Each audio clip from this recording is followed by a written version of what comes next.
Save America's football. Look, the 2024 Kansas City Chief roster really doesn't have a ton of holes, but there are a few lingering questions. One might be about the defensive end group. Plus, we talk about the Denver Broncos and how bad they are. Here we go. This is KC Sports Network, proudly presented by Emprise Bank. Welcome into a live edition of the KC Laboratory presented by Emprise Bank, member FDIC. I am here with Matthew Lane. Matthew, I hope you had a wonderful vacation last week, by the way, buddy. Was the whole thing just delightful? Did you have a great time? It was good. I had a great time. It was hot. It was humid. It was warm. Got a little tan going, but it was good. I had a good time overall, buddy. I had a lot of fun. I appreciate you asking. Even though here's the thing, I know I acknowledge we've done a show since you were gone, sure, but I didn't really ask you because I've heard updates that you went to a Bucky's and slammed 2 giant brisket sandwiches. Yeah, I did. For someone who is 5'7" like yourself, that might be a little bit surprising for some of our viewers and listeners out there. It sounded like you were having a good time. Yeah, it was. It was a pretty good time. The Bucky stop's always really good. I love going there. I absolutely hate going to super crowded grocery stores. I went to Costco today with the whole family. I don't know why it was busy today, but it was super busy. I can't stand that. I hate how crowded Costco is, and Bucky's doesn't bother me. So that's odd. I know. It was weird. It was even busier there, but you don't have carts. I don't have families of 8 just blocking all the aisles. So yeah, anyway, I had a good time. I love getting to go to Bucky's. I didn't want to say, Kent, did you know that American football is in trouble? The under 20 men's national team lost again to Austria this time. In the third. Okay, so here's the thing. I have done a little bit of research on the roster, okay? And I did not have a very decorated collegiate football career, okay? I threw 45 passes in my career. I was a team captain once, but that was because I was a really good holder, okay? I think I might have been able to represent the boys in red, white, and blue. I just maybe you should. I don't. Maybe now I should. Maybe maybe if there's an under 36, I could fudge the numbers. I'm just saying. I feel like looking at the rosters, I'm not criticizing these young men that have stepped up to try to defend our country's honor, but I think we probably, I think we have some better football. Travis Hunter probably could have went and played over there. So I don't know if we need to flex ourselves too much right now because we know where the real good, under 20s are. But man, we didn't put out a great showing there. Hopefully the men's soccer team does a little bit better than that this week too. But okay. I know we got to talk about the actual Chiefs and stuff, but do you think there is any chance that this is a wake up call like basketball got in, what was it, the 80s? Any chance? Just any chance? No. It's maybe we should take this seriously. And I don't mean obviously it's not professional yet. 7-on-7 is coming to the Olympics, but whether or not it's real, what happened? Do you think eventually IMG will be we'll send our good players to play in this? Is that where this could be trending? Maybe, but here's the thing. I think any kid that is football's a very physical sport. I'm sure some kids are worrying about their scholarship situation more than they're worried about going and playing overseas in the United States. I was looking at the quarterbacks for some of them. I think one of them is a 2025 class of 2025 kid. I think one was very lightly recruited and was expected to walk on at Florida Atlantic potentially. Was one of the players. So it's you have to have some players willing to go and kind of put their bodies on the line a little bit there. You don't think these young men want to go to Edmonton, Alberta to play in some under 20 football right before their college career starts? I have a feeling they don't want to. Here's the thing. Okay. I think if we took the juniors, the high school juniors all-star team, and we put that group out there, a bunch of 17-year-olds in the under 20s, I think we'd mop the floor. We'd mop the floor. Yeah, probably. Yeah, Japan wouldn't know what was coming. Neither would Austria.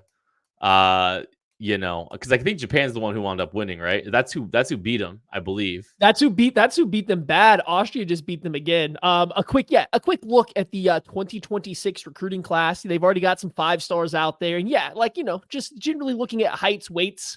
of these guys and some of the commits, yeah, I feel comfortable saying that if they sit your best juniors out there, the U.S. would probably not be losing to some other countries. That's all I'm gonna say. I'm all. I think we could have putting something better out there. But anyways, thank you all so much for hanging out with us tonight. We have went through June. And June was, I will say, I think we kept it a lot more civil on social media this year in June than we typically do. We are doing very good job as a Chiefs society, not cannibalizing each other. I want to credit Maddie Lane for not getting in an internet fight at all this summer. We got time. Football. I don't talk about football at all on Twitter. I've just talked about basketball. I argued with some Celtics fans about Jason Tatum being bad. Now he just got paid $1 billion. That doesn't count. That's okay. That's totally acceptable. That's not part of. That's just me trolling. That's not a fight, right? Yeah. Okay. No, it's great. You talk about that, a little wrestling in there involved. Yeah, just avoid football, we're having a good time. But I appreciate the positive discourse that is out there on social media. It's a lot better than it typically is. Let's get into this show a little bit, though. We want to kind of lead the show here talking about the defensive ends a little bit. And there's not, like I said at the top, there's really not a ton of holes on this roster. Actually, do you blanket question, Matthew, before we get off? Okay. Do we think that this is the best roster that Patrick Mahomes has played with? I'm contemplating here. I'm not just sitting here in complete silence for audio people. I'm really trying to think. I think last year's overall team going into the year probably would have got the nod over this team coming into the year for me, but it's because going into last year, we didn't know the lack of step that you were going to get from Sky Moore, from Kadarius Toney, from Marquez Valdez-Scantling. None of those guys took a step forward. In fact, all of them kind of took a step backwards. And I think that was last year. That was the biggest hole on this team, was the wide receiver group. And none of the guys that were supposed to be better, that were supposed to improve them last year, helped. So yeah, this year's team, because we have we can use hindsight on last year, this year's team might be more talented, but if this rolls out and Rashee Rice misses some time and then doesn't take a step forward, and Hollywood Brown gets hurt like he has often, or just doesn't quite click right away, Xavier Worthy takes some time, and then the secondary, nobody takes a step forward like the wide receivers in it last year, I could see this team being a little bit behind last year. So I'm going to say tentatively yes, as long as the expected guys take a little step forward. I think on paper it's the best team. Now I'll say that the Week 10 on paper team is probably the best team, because who knows, with the situations with Rashee Rice, the situations with the Charles Omenihu, on paper, if everyone's kind of, still firing away in Week 10, this is a really good roster. And there's not a ton to get too picky about with where they sit right now. And honestly, they have $15 million if they really felt like they had to go do something aggressive via trade, or, any of the free agents that sit out there remaining.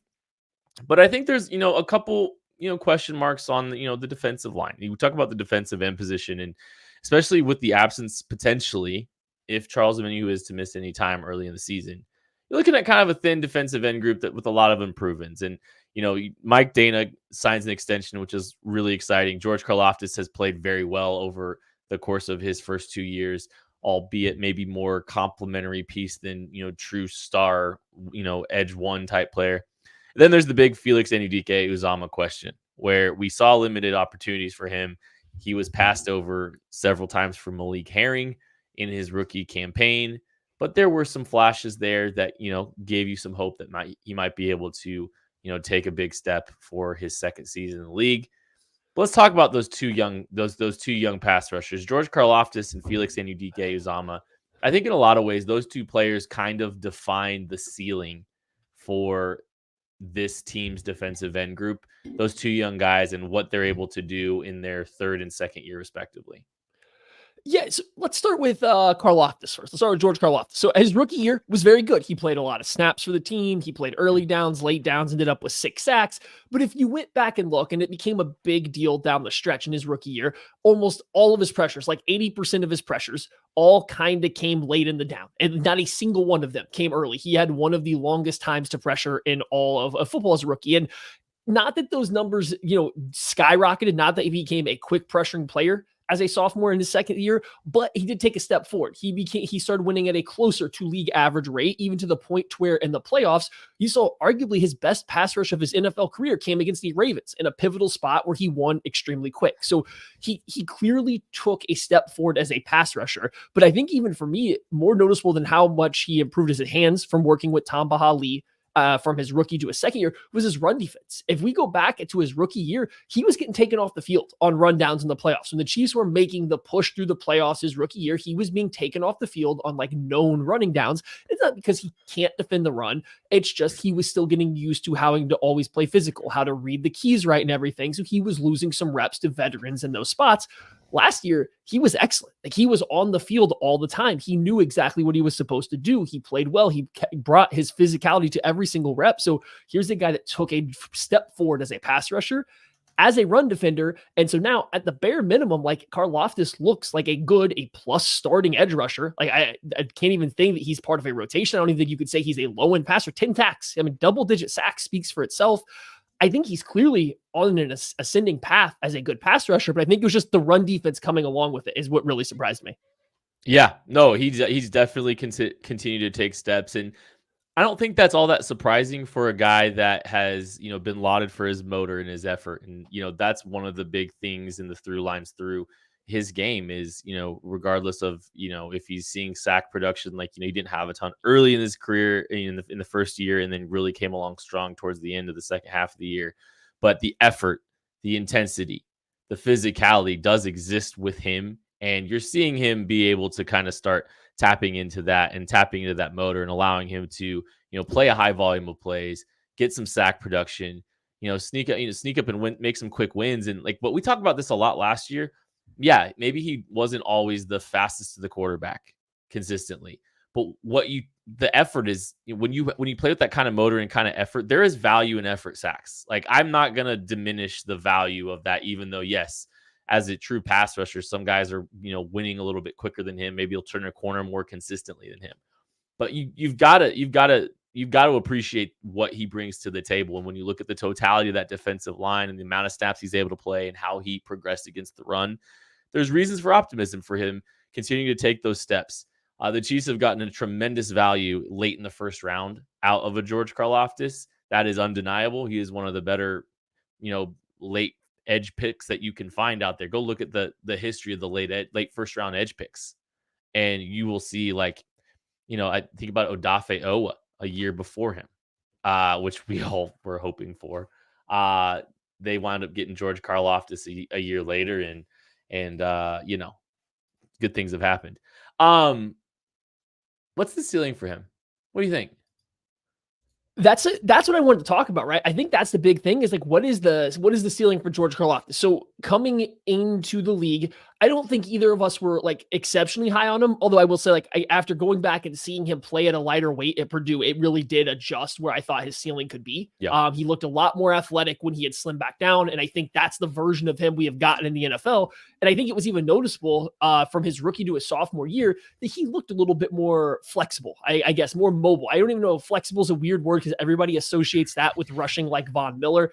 I just meant that his body seemed like it could operate not being completely straight with his chest up high and like always moving linearly. He could actually, slide side to side. So we've seen him improving not as just a player, but also like in how his body moves. And so you get to the NFL and like we're looking at a guy that's had 10 sacks. He was the team's second best edge rusher, depends on where you want to stack Charles Omenihu in there, who I think still probably has a little higher upside snap to snap. But like Karlaftis was right there with him because the consistency. So I have a hard time trying to file in where I think the upside is. Do I think that he is ever going to be a stud defensive end one, a guy that an opposing offense has to worry about and account for rep after rep, drive after drive? No.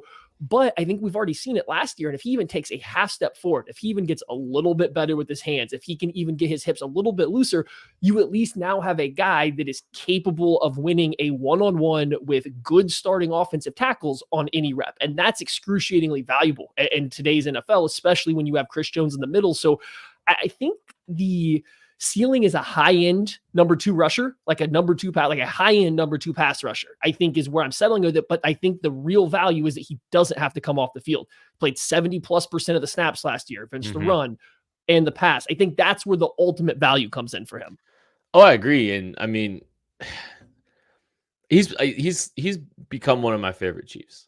He's become one of my favorite players, and like I just appreciate that, and I think like that whole draft class is like has endeared to me very much. I really like that group. I think getting him down there at the bottom of the first round was pretty good value, and the production he's been able to put out has already exceeded what most rookie contract late first round edges typically give you. And so you pair that with some flashes, and there were some flashes late in the season too. Like I think he continues to get better. He continues to work on his game. Like there is some ceiling that still has been unrealized, and he has yet to turn 23 years old. This is a very young prospect. I am curious to see, he's not obviously contract eligible until after this next season, but I'm paying attention to that one too, to see if this team wants to invest in a George Karlaftis along the defensive line. He's going to be it's going to be an interesting case study. He's going to be one of those interesting debates, I think, how much he could ultimately get out there on the market, and then how much he winds up getting. Because I mean, this is still a very young ascending player too. So looking forward, right? We're looking forward a little bit here. What do you think? It's 2 years from now, 3 years from now, whatever it is, 2 years from now, and Chris Jones isn't what he wants. The Chiefs are moving on from Chris Jones. Chris Jones is clearly no longer their number one pass rusher. Do you think George Karlaftis is going to be good enough at that time to be like, that's our number one guy? Or do you think that the team will feel the need still to get a number one guy, whether that's taking a shot as drafting a player early, signing someone in free agency? Like, how do you see in 2-3 years from now, how they're going to treat George Karlaftis? I think they will feel comfortable enough to make him their one while continually trying to improve their one. They don't want to be left empty-handed. They are going to bet on an ascending player that will be 24 years old when he signs his second contract. Like, there's a lot of value in what he brings to the table. Do you build an entire front around him? I don't think so. But if you are playing in the aggregate, yeah, I think you can, if you're putting a group, a deep, defensive line, and you're kind of building a group, like if he's your best one, yeah, you're probably looking to try to improve and you continue to invest early, but you're probably, I could see the Chiefs putting them in that situation, because here's the thing. It's really hard to trade for defensive ends. It's really hard to acquire defensive ends that are just available. And so these are the kinds of players that you wind up just extending. So that Jonathan Greenard just got $19 million APY from the Minnesota Vikings. That's probably maybe by the time it's George's turn, it's probably, he might be getting even a little bit more than that by then. That could be. I think it's more. Like. I think definitely hoping he's considered a better player than what Greenard is coming off last year. It was a good year for Greenard, and Houston Texans, who had him before, he was the Vikings now, right? They kind of swapped Hunter, right? With the Texans, they were still looking for a number one. They were looking for Will Anderson to be across. Now, obviously, Greenard kind of peaked in his final contract year. I'm just kind of looking through other guys. So, like, I'm thinking career-wise for him, we're looking at a guy like Bradley Chubb on a high end, right? Like for a while there for the Broncos, he was clearly their number one rusher, but they were kind of always trying to find other guys. For a few years there, they were hoping it was Von Miller. They've always tried to find other guys to go with them. So like maybe on the higher end, you get a Bradley Chubb type of player out of Karlaftis, a healthy Bradley Chubb. I think he's been injured a few times. That's done people off. But like, maybe he levels out as like a Preston Smith, who was with the Washington football team, Redskins, I guess, when he played for them, and they were always looking for someone to be better. He was arguably the number 2 to Ryan Kerrigan most of those times, and they got all the D tackles. Then he goes to Green Bay, where Zadarius Smith is the one, then Rashawn Gary's like always being a really good number 2 throughout the majority of his career. And I kind of feel like that's the trajectory that Karlaftis might be on. Yeah, and you look at like true DN, like high end DN2s, like that might even be playing. That might be not showing him enough respect, because, I mean, what do you consider Jonathan Greenard? He should be a DN2, but he's now the pass rusher too. Like, I want to be very clear about this. He should be a second pass rusher, but like I know the Vikings just brought him in to be their top guy now.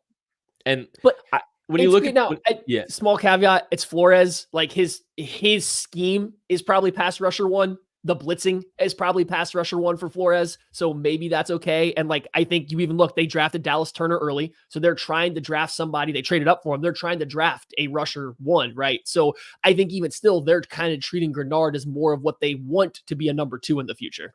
I'm just looking at some of the contracts, and it's like, man, Sure. there's a scarcity here in the edge group, and if you're looking at kind of some of these contracts and stuff like that,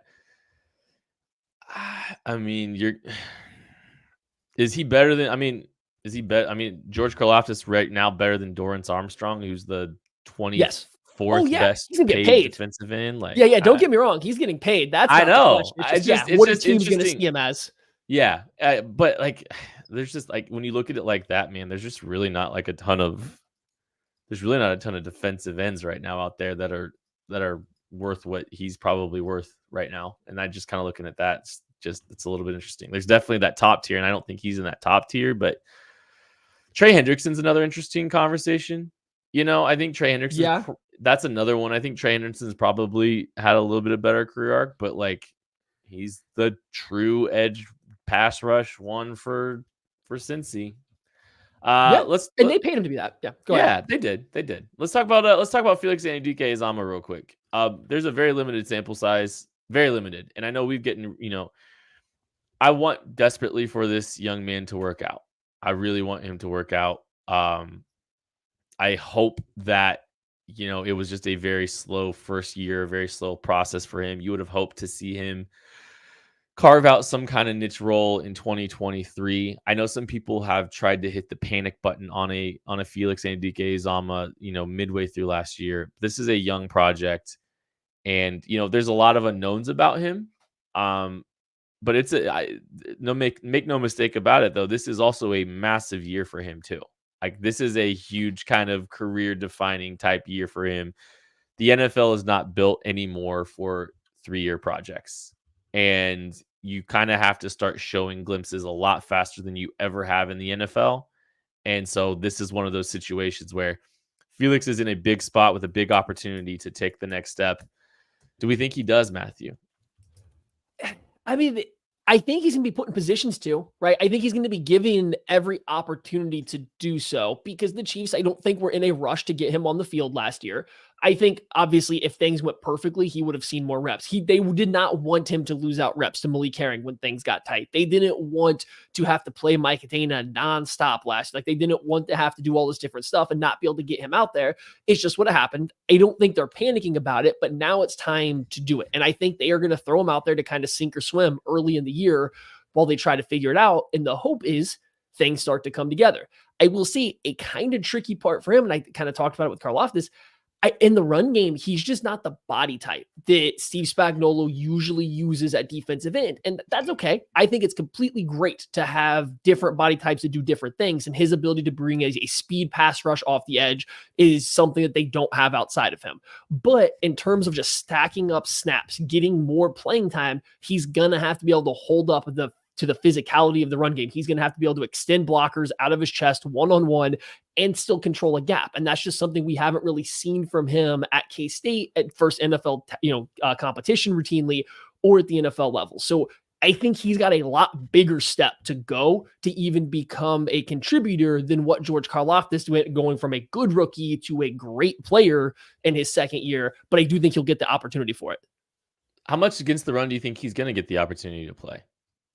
He's going to have to. Yeah. I think he's going to have to. I don't think that this team, the way the Chiefs have operated, they're always looking to add new talent to the defensive end room. I think they're going to want to know if this is a guy that can play on early downs full time, or is this a guy that's going to be a pure full-time rotational kind of edge rusher, just a change of pace rusher. And they need to know that by watching him play the run. So I think he's going to get opportunities. Now, I tell you what, by November, we're going to know real fast. If in November, December, Malik Herring, or, assuming that they need Malik Herring, it could just be Dana Omenihu Karlaftis, but whoever, if he's not getting the reps in November, then they don't have high hopes for him going forward as a run defender.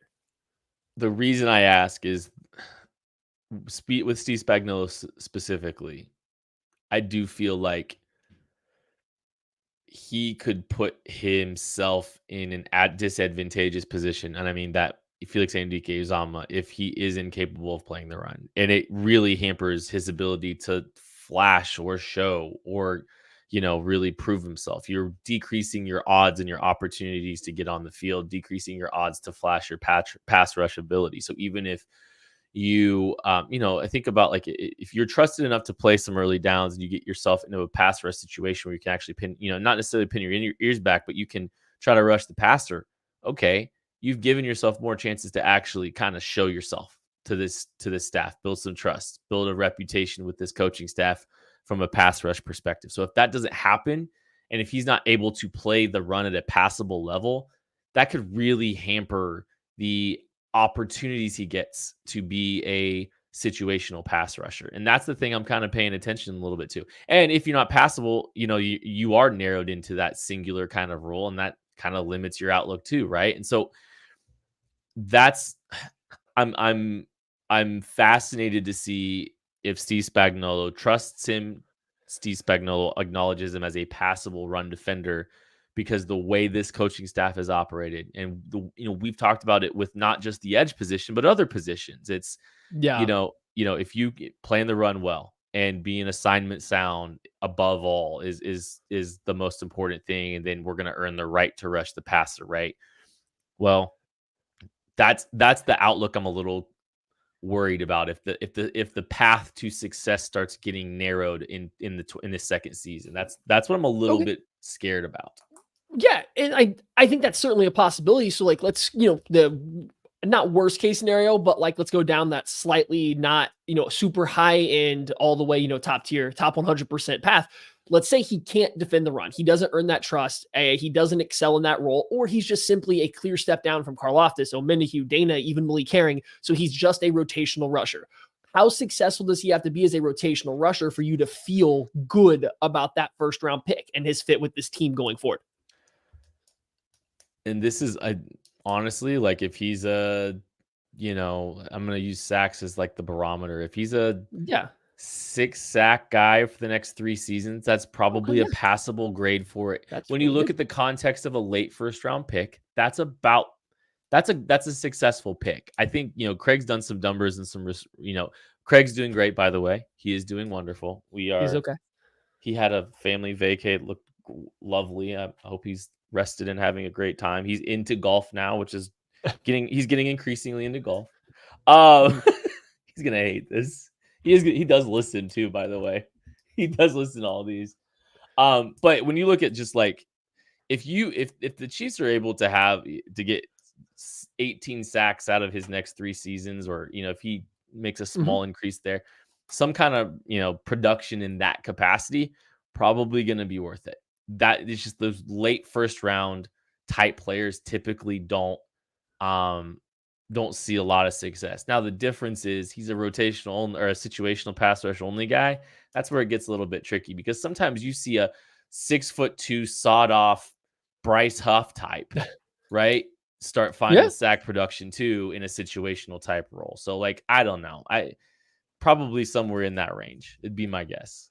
Yeah, I think for this team, I guess that works really well. If it's 6 sack a year kind of guy, he's a rotational guy. For this team, it works because Mike Dana doesn't really have to be on the field in these pass rushing situations. He gives you a ton on early downs, on late downs. It's just kind of an effort guy. Charles Omenihu, I think, is a very good pass rusher, but you think even when healthy, he's a guy that you want rotating on the inside, or Karlaftis and him, and then, move around to the inside and outside. So like, if FAU is just coming in to be a pass rush specialist and he's getting you up to about 6 sacks a year, I don't think that's inherently a bad thing. I would start to wonder a little bit if we get through this year and he played 25% of all of his snaps last year. Only 25% of his snaps came on rundowns. And that includes the week 18 game where he played everything, right? Like he was playing every snap. He still only played 25% of his snaps on rushing downs. That's just never going to be a strength. And it doesn't have to be for every player. I think he clearly can fit into this team and be impactful as a pass rush specialist. You just haven't seen Spagnuolo use too many of those throughout his time in the NFL. He clearly still prefers guys that he can play all over the place versus having to use in this very specific situation. So hopefully we see that growth out of him. But at very, very least this year and second year, I do want to see some pass rush. Like I want to see some pass rush growth. We got to see a little bit more impact than what we saw last year, because we spent all this time talking about the run game. as a pass rusher, it was limited reps, but he wasn't impactful at all last year as a pass rusher. Like it just simply didn't matter when he was out there. I understand there's a couple good reps going out, that he put out there, just like every player will, that shows the promise and the speed is there and there's clear explosion, but he's late getting off the ball a lot. He struggles sometimes to get his steps right coming around the edge. I think he is now working with Karlaftis and Tom Bahali a little bit, I saw, to get his hands going too. So hopefully you see the growth as a pass rusher this year and slowly works into being a complete player that can play on all three downs. You said we'll know in November. I think we're gonna know. I think we're gonna know quicker. Yeah. I think we're gonna have a pretty good idea pretty quick what the outlook of that player is. So I don't think it'll. Yeah, I think we'll start having some ideas pretty quick. We're gonna take a break pretty quick, and we will talk about the Denver Broncos right after this. We appreciate you supporting KC Sports Network by listening to our podcast. You have helped us become the highest ranked Chiefs podcast network in 2022 and 2023. And don't forget about our daily Substack newsletter, the best written analysis you can find on the Chiefs straight to your inbox every day. kcsn.substack.com. Dude, Craig is like all the way into golf. I'm there, Matty. I do have a question for you, Matthew, because there's become a side DM with all the golf conversations. Would you mind seeing all of them? I mean, I don't care. It's what, you guys do you. If you want to be in a private thing, that's fine. If you want to bring it to the other DM to where I have to sift through it all, that's cool too. I'll make fun of you guys. Okay. See, I asked the question, because I said I just wanted to make you see all of it. That's all. Now, I'm going to ask you a question. Okay. I am going to be coming back to Kansas City in September for the Chiefs home opener. I will be there. I'll be there Thursday and I will be there Friday. Are we playing one-on-one on Friday while I am in Kansas City finally after years of debate? You don't even have to answer. I just want to make sure that the chat, that everybody listening to this knows that you are being challenged to a specific date. I believe that is September 6th on a Friday, one-on-one. I will be in town. I'll pack the Lucas. We'll come. We'll put it out right now. We'll see what that Friday looks like. Because, you threw out pickleball as an idea. I thought that was a fantastic idea. You know what? You were allowed to do more than 2 physical activities in a day. If you noticed, Matthew, when was the last time I said I could beat you in one-on-one? Because I'm starting to feel old. I don't know if I can run an 808 3-cone anymore. I don't know.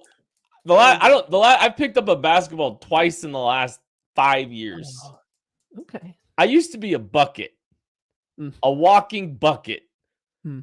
Ask the College Church of the Nazarene Gym. Don't ask my brother. I know who I'm asking now. No, it wasn't the scoring that was the problem. It was the defense. Anyway, what is the quality of the Denver Broncos roster, Matthew? Bad. Just bad. They're not good. It's not a good roster. It's a pretty bad roster, actually. It's weird because we talked pretty highly of the Chargers overall, even though we acknowledge the flaws that they had. We're like, hey, Jim Harbaugh has a clear direction he's trying to go, and every move he makes fits that. And you see how it works. I think Sean Payton has a very clear way he wants to go. I think he's got this image in his head, but I don't think the roster fits what he wants. I don't think the additions that they make year in and year out fit what they want. They're burning picks at an alarming rate for random stuff. I don't quite see what the end goal for the roster or the end goal for this team's roster is. I really don't. I think they have holes in the offensive line. I don't think the wide receiver room is particularly awe-inspiring. This is assuming you even hit on a quarterback, which is a Bo Nix and a Jarrett Stidham camp battle. That's not great. The strength of this team, I guess, is the running back room. And that's a weird thing to say. The Sean Payton's team's strongest spot is a run. It's just, and that's not even getting to the defensive side, which has holes in every level too.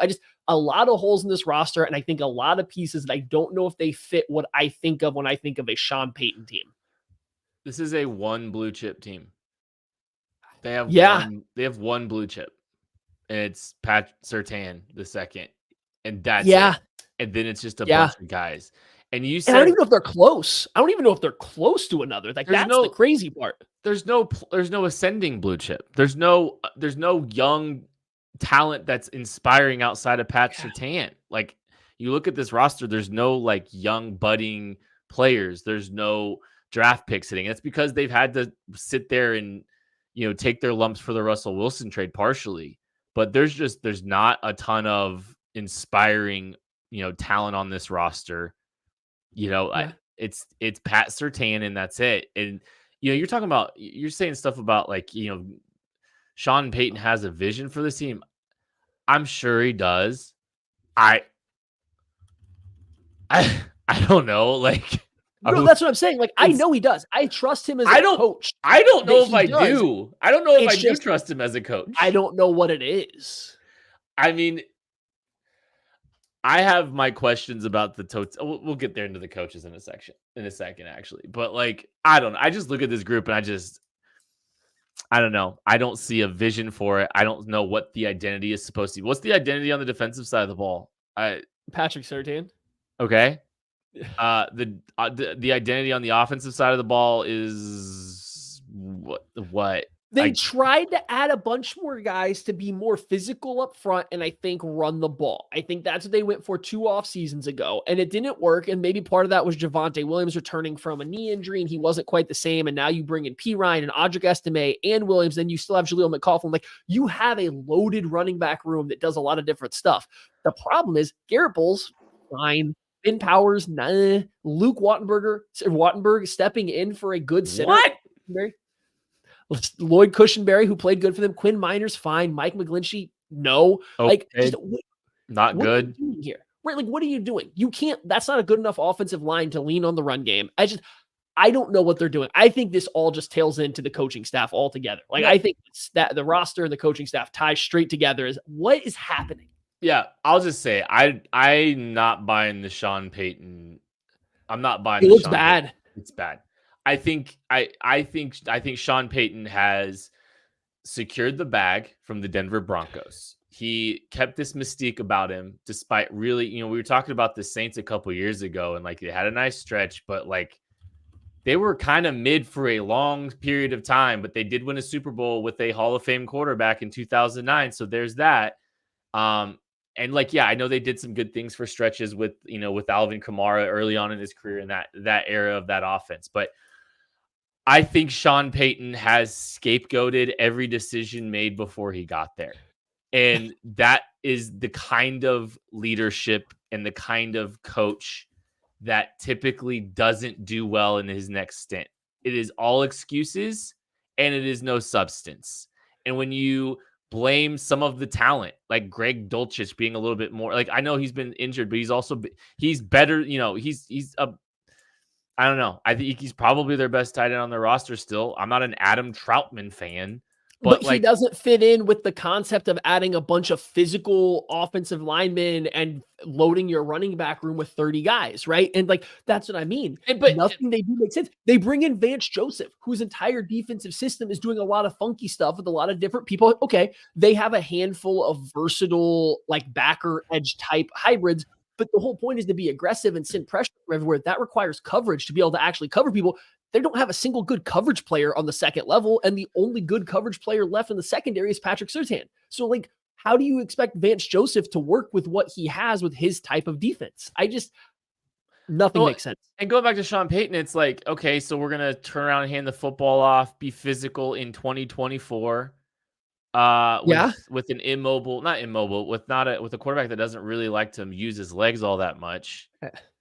I don't buy the identity. I don't buy this thing, but he is consistently scapegoated everything that's happened before him. And that's the thing. It's like, that's the kind of coaching. That's kind of the stuff you see good coaches go in and win with what they have and not have egos about what's on their roster, whether or not they brought it in or not.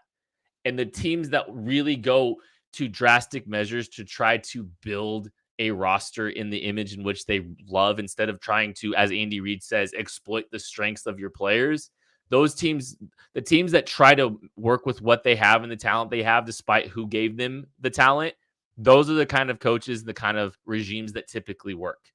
And like, I don't think Jim Harbaugh has stepped in and scapegoated anybody in Los Angeles. No. He has made some small tweaks. They're going to try to commit to Quentin Johnston, somebody else's somebody else's draft pick, an entire different regime's draft pick, but they're not going to just move on from him. They have they're going to give him some opportunities. Same with Josh Palmer. It's like that. Jim Harbaugh is making small tweaks to this roster, and I think Denver, and Sean Payton's just flat out blaming everyone whenever he can. So other than that, I think that's it. That's all I got. Do you have anything else on that? No, I don't. I once thought Sean Payton was a very good offensive-minded coach, and I still think it's in there. The problem is I think he has a vision that I can't see, and you're right, you can't see, and I think he's making a lot of excuses and kind of maybe just did chase the bag. I think he has a vision that he's trying to bring in players for that just nothing matches. Nothing that they have done matches, and he clearly has all the power. So there's no one to blame but him for these mismatching pieces. And he got a pass for his first year because of the Russell Wilson stuff, which wasn't his idea. I'm okay with that. But now, what moves have you made now that have got you closer to what that vision is? I mean, maybe we get to week 12 or whatever here and we're like, oh, this kind of makes sense now. But I just don't see on paper this roster meshing with what Vance Joseph or Joe Lombardi / Sean Payton want to be. It doesn't make sense. Well, let me ask you another question here too. Why are you paying Mike McGlinchey and Zach Allen your first year if you are if you're trying to rebuild this team, right? And why doesn't the clock start when that happens? Because you went out and paid big money to a couple players on both sides of the football, but we're just... Okay. Zach Allen came with Vance Joseph. Vance Joseph probably speaks very highly of him, says, I kind of want that guy for this defense. And they give him too much money. 100%. They give him too much money. Then they go and sign John Franklin Myers, who's the same kind of player. So I guess they like that player type, I guess. But then on the McGlinchey side, they wanted a run blocking right tackle. That's what they wanted. It was very clear. And you look at other, the Ben Powers move, they wanted physical run blockers. That's clearly what they went for, but then they didn't lean into it enough last year. And you just kind of look around, the whole team doesn't make it. They paid guys to be that, but the guys that aren't good enough at it to define your team that way, right?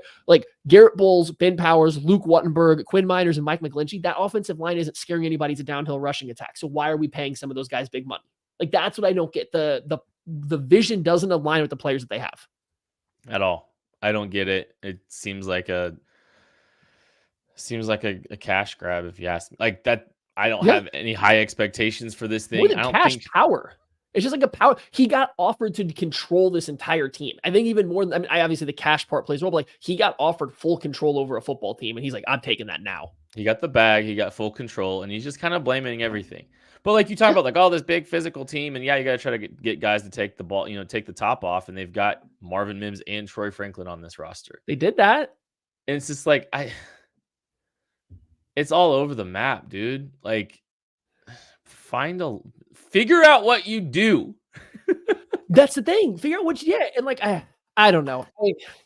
This thing confuses me. I am confused by what they're trying to do. I think they have a plan. I don't think it's working whatsoever, but I kind of want to see what it is. If they just kind of plod along again this year, offensively and defensively, like they did last year, I don't know how you sign up for a third year, even if you've given this guy all the control. What's the culture? What is the identity, the culture either? It's not even just scheme stuff. It's just I don't even know if there's I don't even get the culture. Football guys don't put non-football stuff in your backpack. I guess. He does realize Patrick Mahomes is in the division, right? Anyways, give me a new addition. We've kind of talked about a lot of the guys. They didn't add a ton of dudes.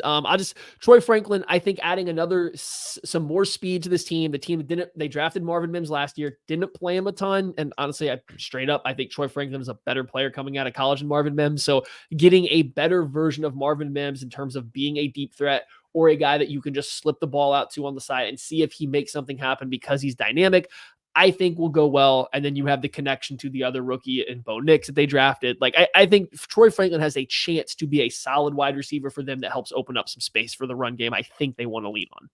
I'll throw Josh Reynolds into the mix of players that could help them kind of an adult, find them, help them kind of try to find some, some footing in the run game. One of those guys that can do a lot of the dirty work for you as a blocker. He's a willing blocker. He's a reliable target. He's consistent over the middle of the field. pretty smart player as well. Like, hey, look, I can buy a little bit to stylistically how he fits with Marvin Mims and Cortland Sutton. You got the big bodied outside guy that's going to try to win, with some contested catches. You got Josh Reynolds working over the middle of the field with Adam Troutman.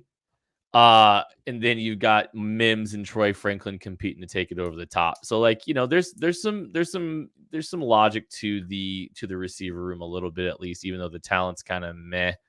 And it's how they've got there has been a little bit interesting. How about a player to watch? Give me some players to watch, Matthew, or a player. The one player I want to watch, Drew Sanders. I want to see what Vance Joseph does with Drew Sanders. He's got a track record now of getting these hybridy linebacker, edge, or just linebacker / other positions, right? And not exactly having a ton of success with them in Arizona. It was Isaiah Simmons didn't work out. Zaven Collins didn't work out. Like, they never really figured out how to get them going in Arizona. He's got another one of these guys now in Denver. Drew Sanders, is he an inside backer? Is he an edge rusher outside? Like, what is he going to do? I love the athlete. I think he's got great size.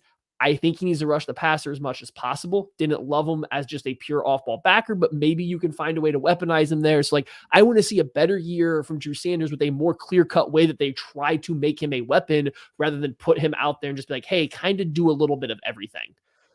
I think Drew Sanders might be dealing with some injury stuff already though this offseason too. Yeah. So like, that's something that's gonna be worth paying attention to for him, because I think there's like an Achilles injury that he was dealing with. I don't know if it's like a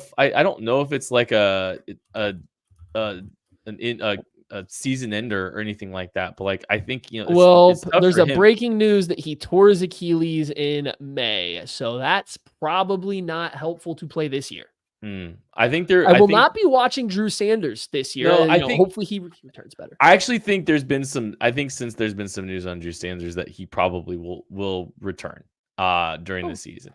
So I think even since that announcement, what happened? That just opens up for another young guy, Jonah Ellis, they drafted this year. Similar idea. I don't think he's quite the same level of athlete, and he's definitely more of a rusher than an off-ball guy, more of a hybrid. But still, find a way to use these guys and not just put them out there and say, hey, go play all of football. Find a way to use them the right way, please. I think this Baron Browning, Nick Bonito, Drew Sanders, Jonah Ellis just combination is bizarre personally. Like, I get it. Like, it's a lot of Ronnie Perkins can be tossed in that room too. Kind of. Ronnie Perkins feels like more of a carryover from a different version of, I don't know, man. I don't know. I will say I don't want to compare Bo Nix to the level of excitement I had when Patrick Mahomes was drafted, the way that Sean Payton wants to try to hype Drew. He doesn't care about Drew, hyping up Bo Nix, because if he's right, and he's wrong, he's not getting another job and he's going to go back to being an analyst on Fox. So I don't really know how much, Sean Payton cares about whether or not he's right about Bo Nix. Again, tying to just like how this whole thing with him has been kind of in Denver, but I like Bo Nix a lot. I think I was higher on Bo Nix than, I don't know, a decent chunk of people. I thought he was going to wind up going in the first round at some point. Like, when we were having draft conversations, like, I felt like he was going to wind up going in the first round somewhere. I kind of had that belief. I think there's a path to him finding success in the National Football League. I think he's a better swing than the 2022 NFL, draft class at quarterbacks. I think he's, the best of that group. I don't know. I think the situation is going to be interesting for him. We talked about some of these, like, there's not a ton of talent on this roster. There's some, he got Troy Franklin back, which could wind up unseating Marvin Mims, who just so happens to be the second round pick of, the 2023 season, which is probably not great, but whatever. That's on Sean Payton too, by the way. But I do like Bo Nix a little bit more than I think other people do. And if they can keep him upright, if they can let him throw the ball on time, he's a really good distributor of the football. His ceiling may not be as high as some other people, but if he's a Brock Purdy level player on a less talented team, if you put Brock Purdy on Denver, like, they're not going to be a Super Bowl contender, but they'll be respectable. Like, that could be the tier that Bo Nix winds up in. So he's my player to watch. I think he's going to be the starter when these two teams line up in Week 10. Do you got any more to that? Or are you ready to jump in? You look like you might be. You were? No? Yes. How do they beat the Chiefs, though? How does No, Denver beat? they don't. Divisional game voodoo is the only way. This roster's not good enough. I don't know how this isn't a slam dunk to be the last place team in the AFC West. The pathways beyond just the Chiefs play their worst game of the year. The Broncos play their best because it's a division rivalry. They get 2 cracks at it, right? So like there's always a chance. We saw the Raiders do it last year while playing a terrible game on offense. Like, so there's that chance because it's football and it's a rivalry, but like on paper, there is nothing that this team does well enough that should pose any real threat to the Chiefs in just about any way. And that, I mean, last year, Chiefs played their worst game of the year and dropped a touchdown. And it was before they kind of eliminated some of the mistakes that they made last year. Again, like we've talked about this multiple times on the show, I don't think anyone's sneaking up on the Chiefs this year. I think Patrick Mahomes and some of these leaders in this locker room are always going to point back to 2023 and say, we let that happen last time. We can't let that happen again. We're not letting that happen again. I think they're going to run through this entire regular season, and they're not letting slip-ups like Denver happen again. That was an ugly, ugly loss. It wasn't as bad as it looked. It wasn't a 24-9 game, but losing to Denver by 1 is an embarrassment, and it will not happen again. It will not happen again. I think the Chiefs sweep this team, and there's not paths to this making sense, really, except for just an ugly, awful, embarrassingly bad performance from the Chiefs. Who is the Chiefs non-Mahomes MVP?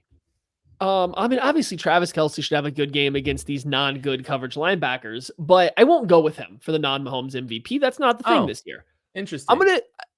It's been a while. I haven't gone with the wide receiver room too much this year. I think this is a game where we're late. We're in mid-November now, week 10, where the Chiefs should be figuring things out. They should be starting to try to figure out the new twist that they're going to carry to the playoffs. It's what they do every single year. Give me Xavier Worthy, kind of starting to really find his footing in this offense now, starting to really come on. I think there's going to be a lot of attention on Hollywood Brown, Rashee Rice, if he is able to play. And so Patrick Surtain is going to get a lot of attention there. They're going to be rotating a pretty bad secondary around those other guys. And I think you might get some really favorable matchups for the speed of somebody like Worthy against guys like Levi Wallace or a PJ Locke. I think there's a chance that his speed is just too much for some, lesser talented guys. And this time of the year is the time where I think he might really start to come on. I agree. I think that's a great one, just because like you look at some of the people that might be lining up across from Pat Surtain, not a lot of speed over there. Not a lot of speed opposite him, most likely. I mean, maybe a Damari Mathis. I think he played a little bit last year. If he starts over a Levi Wallace, maybe there's a chance. But I think the vertical stretch game could be really valuable. I'm gonna go with Rashee Rice because I think we are outside of the window where we can comfortably kind of talk about Rashee Rice as a non-Mahomes MVP. I think this could be a big game for him. Working in the middle of the field, because we just got done talking about the vertical stretch ability. And if they don't really have a lot of speed out, in the secondary to be able to carry vertically with this guys, with this really fast team, then they're going to be playing a lot of soft coverage, a lot of underneath coverage. That's where Travis Kelce feasts, as you mentioned. But that's where, Rashee Rice can feast as well, with some opportunities underneath after the catch. And I think you could see a Rashee Rice getting a lot of opportunities against a team that's probably going to be pretty scared of getting beat deep vertically because of the kind of ability they have and the lack of athleticism that the Denver Broncos have in their secondary. What do you think the line is going to be on the Chiefs' home game in Week 10? Is it at Arrowhead? It is at Arrowhead. 10. It's a big line, but 10. I don't think the Broncos are good. That's about right. I think it's about right. I think the Broncos stink. I do. Yeah. And they're not good. Like, they stink and then they're not good at football. And they're not fun. There's nothing fun about the Denver Broncos either. What's fun about them? Do you know what's fun?